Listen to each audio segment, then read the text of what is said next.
Hey, we're visiting Bonnie Gordon Lucas today, and she's an artist. We'll talk to her in a few minutes, but I wanted to focus for a second on her front door. Her whole house is very welcoming, and the colors are Bonnie colors, colors she loves to work with.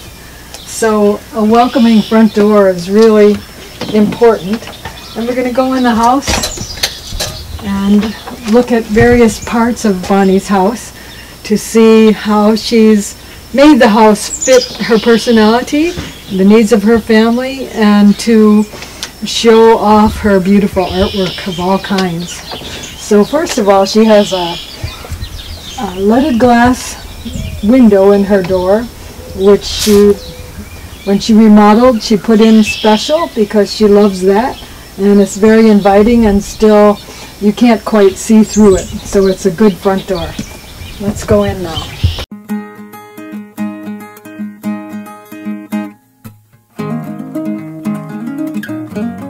Okay, so as we come into Bonnie's house, we see a whole arrangement of her artwork here, and this right here is the artist herself. So Bonnie's house needs to welcome children. She has her own children and grandchildren, and it's a very welcoming and playful house because Bonnie's a playful personality. Yeah. I think that if you haven't grown up by my age, you don't have to grow up anymore. Good. Yeah.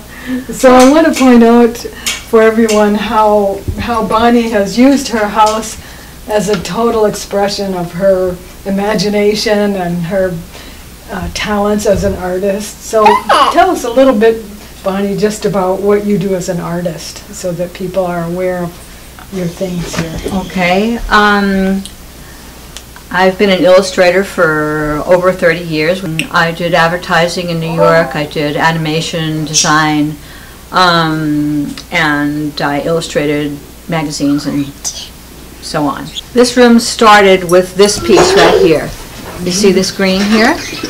And those colors in there. So I took that green and I put it everywhere in the room, and that meant that your eye was going to get into a rhythm of repetition, so that you'll see greens, greens, greens, greens, and it's a trick.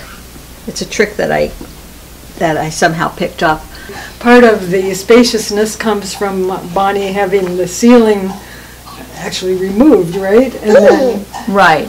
It goes all the way up to the roof, so it's a two-story living room. Yeah. And the upstairs loft is Bonnie's studio, and Bonnie is a short person compared to me, and so she fits just right in that studio. And yes. I remember Bonnie making a comment once that it kept other people out. Yes, I'm the only person who actually fits there without knocking my head. Yeah. Again, she's designed her sacred private space to meet her needs, both artistically and for time to be alone to do her art. So that's one way that she's made the house really work for her. And I was in her house before it was remodeled, and it was not very nice.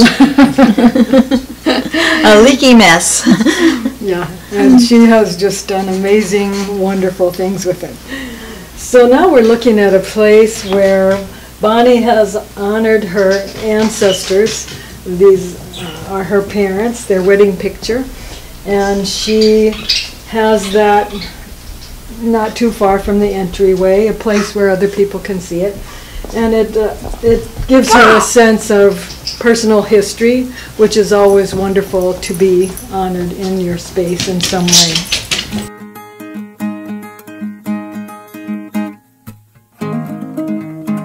So now we're in another corner of Bonnie's house where she has art that she has made. And Bonnie has a very musical family, and so tell us something about the guitar there. Well, everybody in my family is a musician except for me. I'm an artist. So ex-husband, my husband, is a singer-songwriter. My son Austin is a successful singer-songwriter. Austin Lucas. austinlucasmusic.com. Good. This is actually from my husband. I'm on husband number 2, and that's been a very long time. This is from my second husband's family, also honoring ancestors, if you will. I have here some samples of my some early works of mine that were on fabric.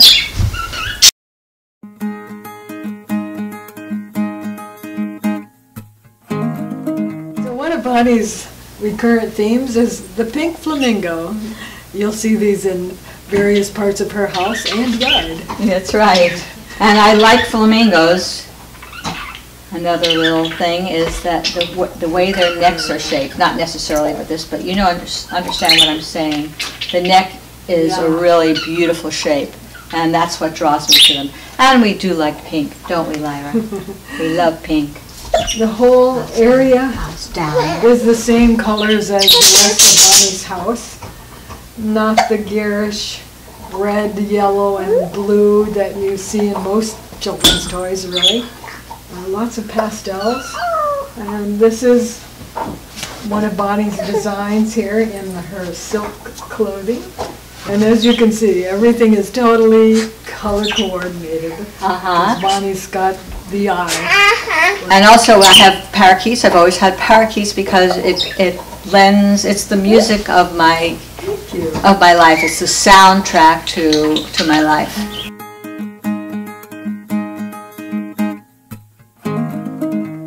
Okay, so this is Bonnie's private bathroom here.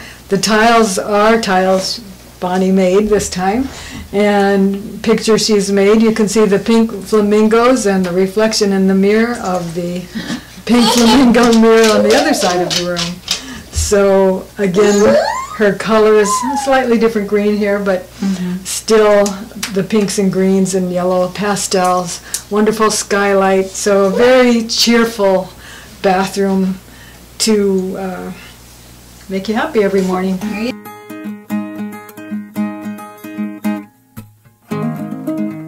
So now we're standing in Bonnie's kitchen, and the wood stove is not in use today, but it is a usable wood stove. She has a beautiful plant on it, tiles from Mexico, and then Bonnie is very attentive to all the details of her house, and she made all of the light switches, the switch plate covers, I should say. So the wood stove, is that your primary heat source? No, it's a supplementary heat source, but when the electricity goes out, I've had people lined up, neighbors lined up with sleeping bags in front of the wood stove. So it's kind of a lifesaver. And once again, you can see Bonnie's color theme carried out in her corner cabinet and in her dishes in the cabinet and in the blouse she's actually wearing. A place for her plants, which will probably eventually go in this greenhouse area that's under construction right now.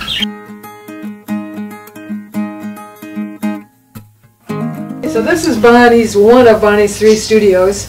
This is the place she does the messy work. Messy, large work. So I work small upstairs, graphics in the middle, and large fiber art downstairs.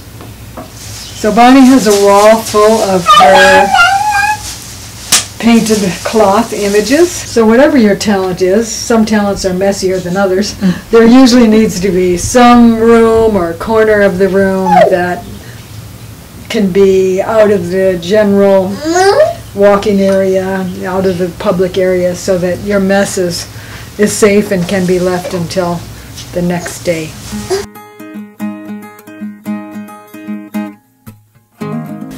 So I'm sitting in Bonnie's living room again, and this is the space that's designed for intimate conversations.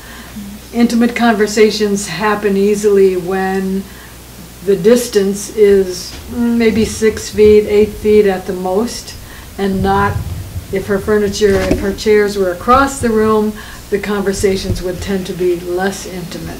So we have to pay attention to that if we want close relationships with other people.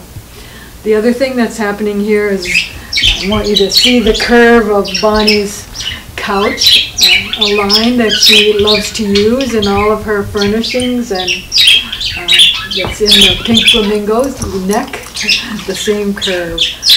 And this is Bonnie's meditation chair. This is a beautiful area, so when there aren't other people here, or maybe when they're all asleep, Bonnie is meditating in this chair, which is designed just right for her height and her body. So that my feet can reach the floor. Her feet can reach the floor, and her back is straight because she has a pillow there. So this space is designed for many purposes, which most of our houses are. And Bonnie has, again, done a wonderful job displaying her artwork in the space, her favorite colors, and making it so that when people come together, they're able to speak together easily and hear well because of the closeness of the chairs. So this is another of Bonnie's working spaces, and it has a display of some of the many ribbons and awards she's won for her artwork. Also pictures of her family who have their own fame going on.